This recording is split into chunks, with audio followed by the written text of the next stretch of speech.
I talked earlier this week about building your sales mosaic, and I wanted to share a resource with you that's going to make it a little bit easier for you to do that.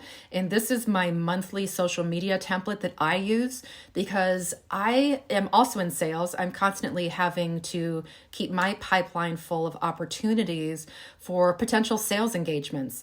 And so I have had to create my own sales mosaic for myself.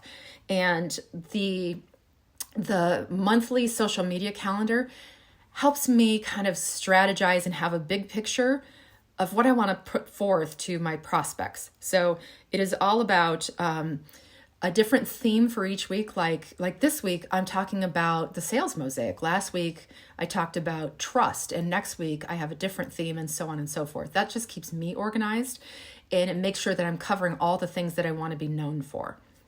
And then within each week, I have a plan that's going to help me guide the type of message so that I'm not always selling, or worse yet, my tendency is I'll never sell unless I'm reminded to do so. I don't like being super salesy. So all of my posts would be about, hey, like me, think I'm funny, think this is great, think this is interesting. So there is a time and place for those types of posts, but I also need to remind people that I'm a freaking expert at consumer behavior, and I have a different approach to speaking about sales and marketing. And so like on Mondays, I will post something like #MarketingMonday, and I'll give a tip.